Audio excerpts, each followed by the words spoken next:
The Portrait of a Lady by Kushwant Singh. Kushwant Singh is the author of this story. See, here is a story that brings out the bond between the author and his loving grandmother.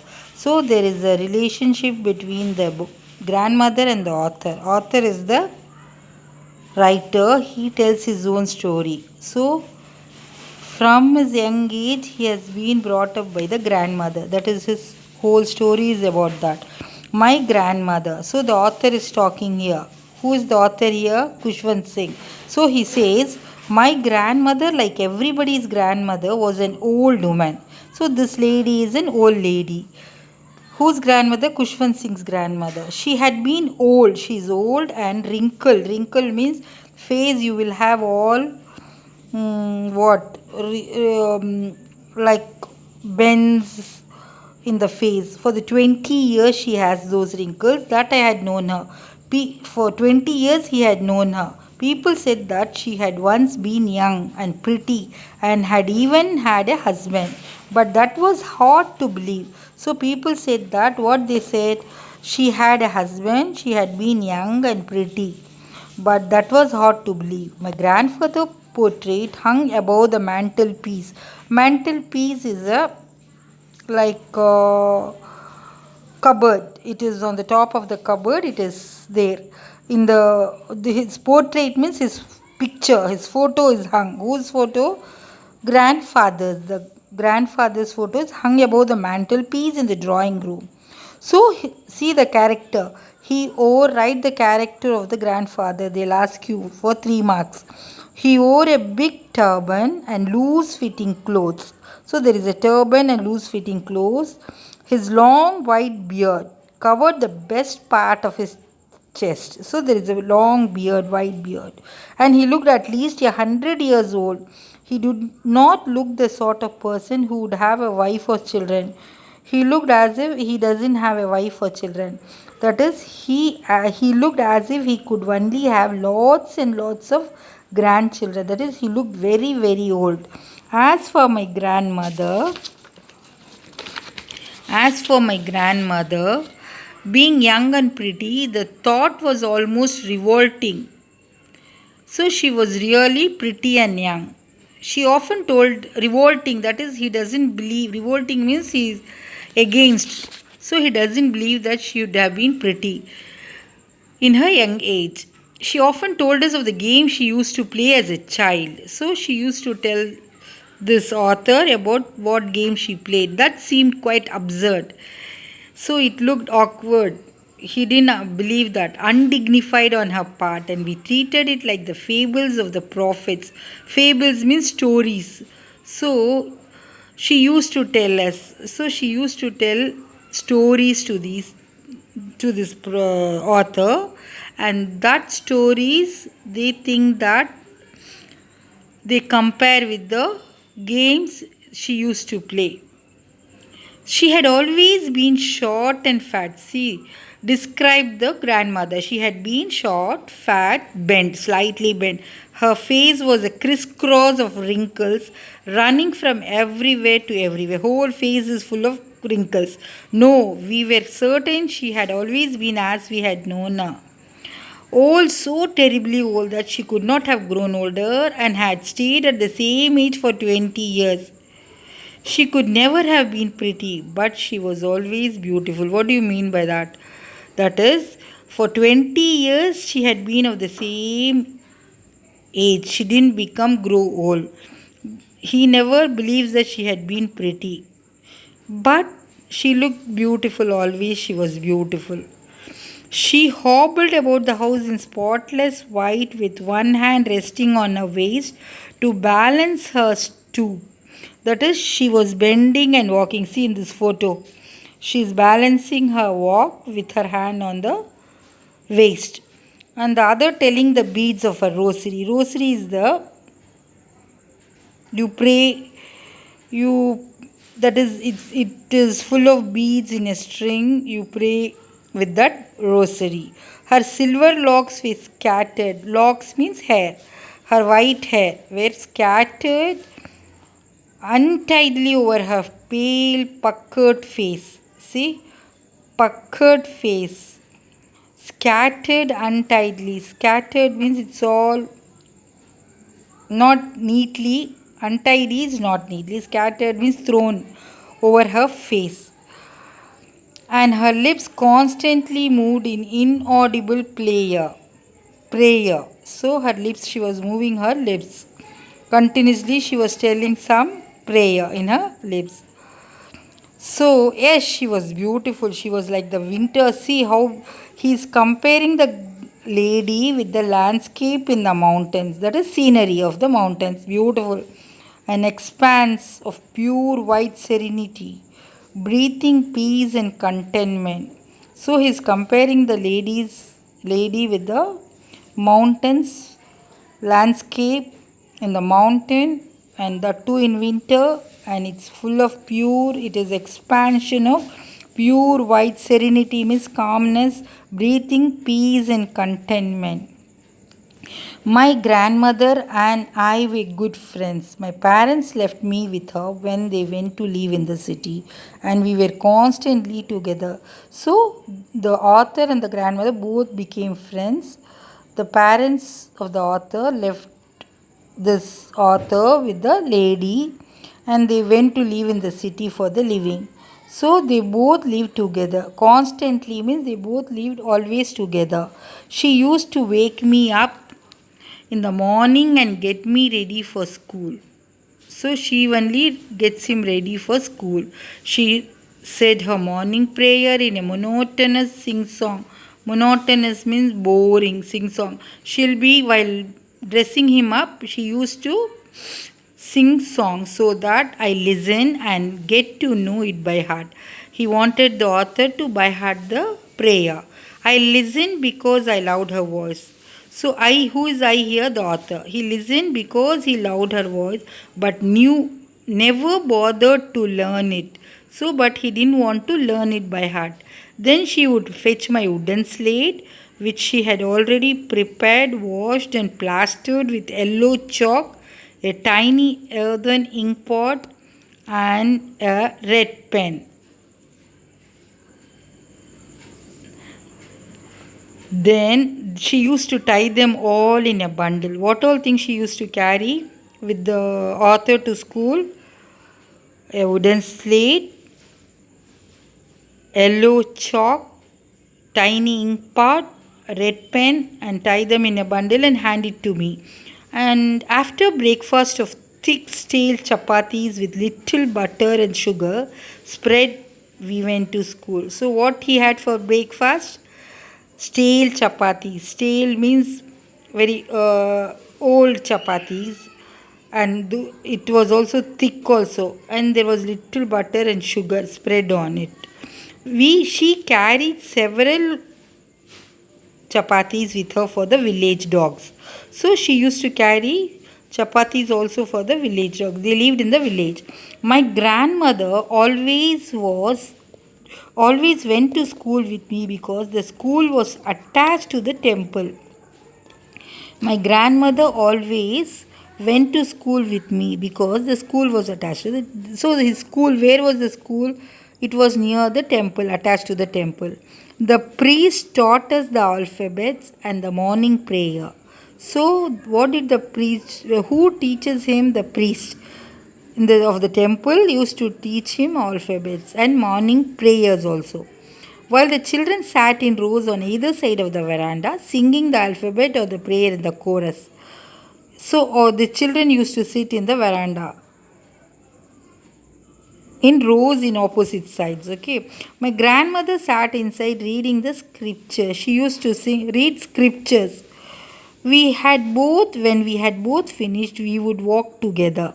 So, this lady, she'll be sitting in the temple reading scriptures, means her holy books. When both had finished, we would walk together. This time, the village dogs. So, while returning, the village dogs, they used to meet us at the temple door. They found us to our home. They followed us to our home, growling and fighting each other for the chapati we used to carry them. So this lady used to throw chapatis for the dogs. For some time, she continued to wake me up and get me ready for school. When I came back, she would ask me what the teacher had taught me. So she used to ask him what the teacher taught him in school. I would tell her English words and little things of Western science and learning, the law of gravity, Archimedes' principle, the world being round. This made her unhappy.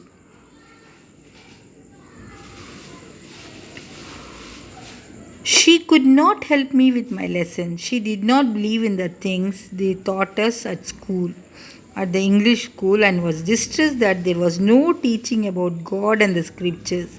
One day I announced that we were being given music lessons. She said nothing, but her silence met disapproval. She rarely talked to me after that. See what happened in the when they came back to city, grandmother and the author. So they came and stayed with the parents. So he went to school. Which school? He went to an English school, and then what all they taught him? They last 3 marks question. English words with little things of Western science and learning.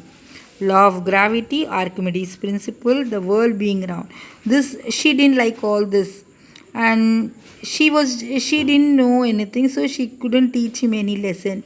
She did not believe anything they taught in English school and was distressed that there was no teaching about God. So though they these people, so in the school they didn't teach anything about God and the scriptures. So she announced that. So one day the author he says that he was given music lesson. In the school he was taught music also, but she kept silent. She didn't like that. She disapproved. She didn't like. She rarely talked to me after that. Rarely means what? Not often. Not often. Opposite of rare is often. Always. So not always. When I went up to university, I was given a room of my own. The common link of friendship was snapped. My grandmother accepted her seclusion with resignation. So now he went to university. This boy has grown, who the author has grown up. Now he has gone to university. So the friendship was snapped means it was cut. So they didn't have any friendship, the grandmother and the author. My grandmother accepted her seclusion. Seclusion means alone, loneliness. She accepted her loneliness with resignation. She didn't have any other thing. She has to accept because he has gone to university. She rarely left her spinning wheel to talk to anyone. So what she used to do, spinning, she used to spin clothes. From sunrise to sunset, she sat by her wheel, spinning and reciting prayers. Only in the afternoon, she relaxed for a while to feed the sparrows. So in the afternoon, here in the city, she used to feed sparrows. While she sat in the veranda, breaking the bread into little bits, hundreds of little birds collected round her, creating veritable bedlam chirping. So she used to feed the sparrows, making small bits and feeding the sparrows. She used to throw for the sparrows. See, some came and perched. Some sparrows perched means sat on her legs, others on her shoulders. Some even sat on her head. She smiled but never shoot. She used to smile but never shoot them away, means never allow them to go away. It used to be the happiest half hour of the day for her. When I decided to go abroad for further studies, I was sure my grandmother would be upset. So now this author, he is going abroad for higher studies. So he knows that she will be very upset. I would be away for 5 years, and at her age, one could never tell, but my grandmother could. She was not even sentimental. She came to leave me at the railway station, but did not talk or show any emotion. So she is going with him, accompanying him with this to the station, but she never speaks with him. Her lips moved in prayer. Her mind was lost in prayer. She is always praying. Her fingers were busy telling the beads of her rosary. Silently, she kissed my forehead. When I left, I cherished the most imprint as perhaps the last sign of physical contact between us. So, that is the last sign. So, she's kissing the author on his forehead, and he still remembers the moist, that is the moist means what it is, wet imprint as the last sign of physical contact between them, the author and the grandmother. But that was not so. After 5 years, I came back home and was met by her at the station. She is coming to pick him up. She did not look a day older. She was the same. She still had no time for words. And while she clasped me in her arms, I could hear her reciting her prayers. She is still reciting, even on the first day of my arrival. Her happiest moments were with her sparrows, whom she fed longer and with frivolous rebukes. So, what was her happiest time? So, the question is, what was the happiest time of the grandmother? With her sparrows, the happiest moments were with her sparrows, whom she fed longer and with frivolous rebuke. Rebukes means she will scold those sparrows. It was in the evening a change came over her. She did not pray. She collected the women of the neighborhood. So at last in the evening what happens? There is a change. She did not pray. She collected the old drum and started to sing. So she is calling all the neighbors and then she started singing. For several hours she thumbed the sagging skins of the dilapidated drum. So there is a drum and it's dilapidated means it's all broken. And sang of the homecoming of warriors. So what is she singing? Homecoming of warriors means soldiers. They are returning to their homeland, their city. Okay, we had to persuade her to stop to avoid overstraining. So the author and his mother and father, they are all asking her not to sing, to stop, don't strain. That was the first time since I had known her that she did not pray. So only at that time she is not praying. That is, she's singing song. The next morning she was taken ill. So she became ill. Ill means she had fever. It was a mild fever, and the doctor her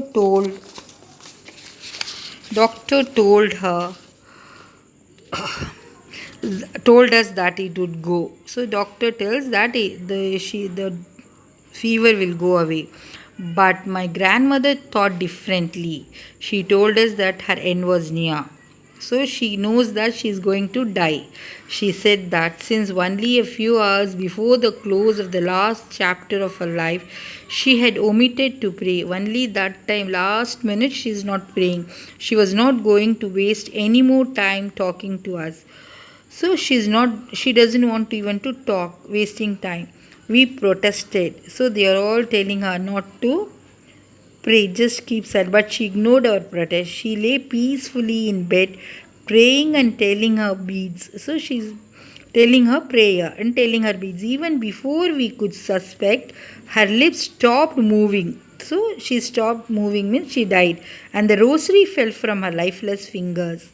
So the rosary is falling down. That's how we come to know that she is dead. A peaceful pallor spread on her face, and we knew that she was dead.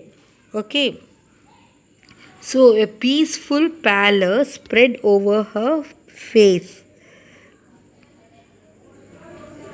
So, what is pallor? An unhealthy appearance. We lifted her off the bed and, as is customary, laid her on the ground. So they are taking this grandmother's dead body laying it on the ground and covered her with a red shroud. Shroud means a cloth. After a few hours of mourning, so they are crying, everyone is crying, we left her alone to make arrangements for her funeral. So they are leaving her for funeral. In the evening, we went to her room with a crude stretcher to take her to be cremated. So she is taken to the burial ground to be cremated to be buried. The sun was setting and had lit her room and veranda with a blaze of golden light. So there is golden light falling on her in her room. We stopped halfway in the courtyard. Courtyard means the front part of the room, the house, like balcony. Okay, all over the veranda, in her room, right up to where she lay dead and stiff, wrapped in the red shroud, red cloth. Thousands of sparrows sat scattered on the floor. Now this body is kept in the veranda, and then the sparrows, they are all scattered on the floor. They are all sitting there near the grandmother. There was no chirping. They are not making any noise. We felt sorry for the birds. And my mother, they are not chirping. They used to do when she used to throw the breadcrumbs.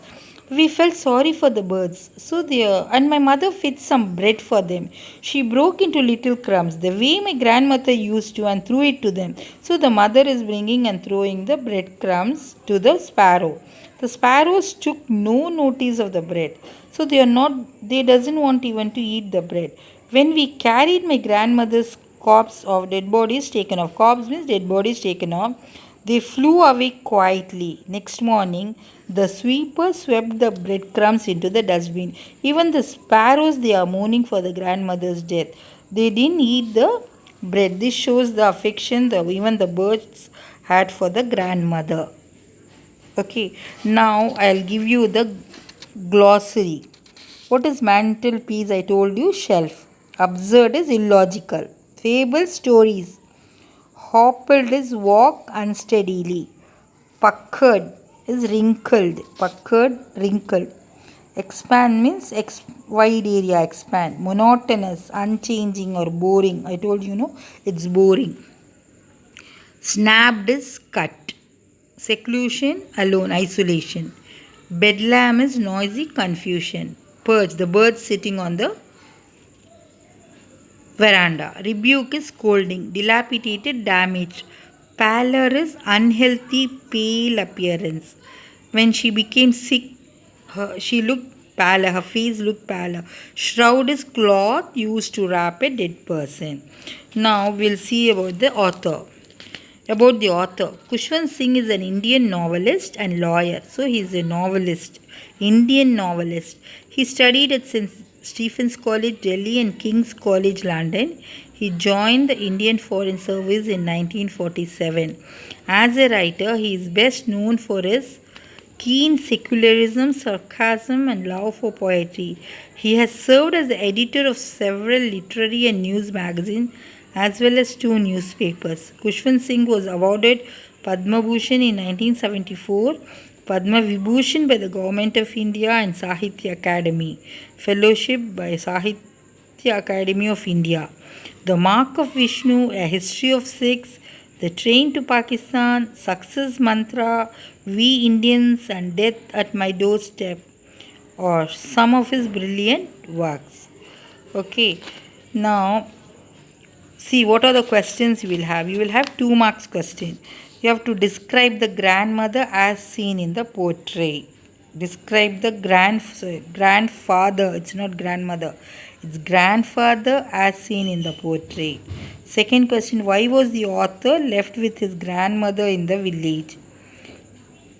Because the parents went to city for a living. Grandfather, how did he look? Grandfather, he had a turban and a loose fitting clothes, and he looked very tall, and then he looked as if he had grandchildren. Where did the author study in his childhood? He studied in the village which was attached to a temple. Why did the grandmother accompany the author to school? She used to go to temple and she used to pray there. What made the dogs follow the grandmother after school hours? So the grandmother used to throw pieces of chapatis, stale chapatis to the dogs. That's why the dogs used to follow the grandmother. Why didn't the grandmother feel sentimental when the author went abroad for higher education? What was the happiest time of the day for the grandmother? What was the happiest day? That is feeding the sparrows with the bread crumbs. Now you will have answer the following in 3 or 4 sentences. Describe the author's grandmother. What was the daily routine of the grandmother at home? How is school education in the village different that in life in the city? The grandmother appreciated the value of education. Give instances, means examples, in support of your answer. The grandmother was strong minded. Justify. How did the grandmother spend the last few hours of her life? How did she spend? That is, she was playing the drum, dilapidated drum. That is the answer. Then answer in a following. This is for 5 marks. The grandmother played a vital role in the author's formative years. Give your own example of how elders have a positive influence on the younger generation. Include examples from the story also. As young Kushwant Singh, write a letter to your parents. Daily routine expressing your thoughts and feelings about staying in the village. Then third one, what is animals are capable of empathy. Substantiate this statement with examples. So in the third one, this para is enough. First question is enough for you. Okay, then what else you have? So I'll stop here. I'll give you the answers for the paragraph, 2 marks and 3 marks question. Thank you.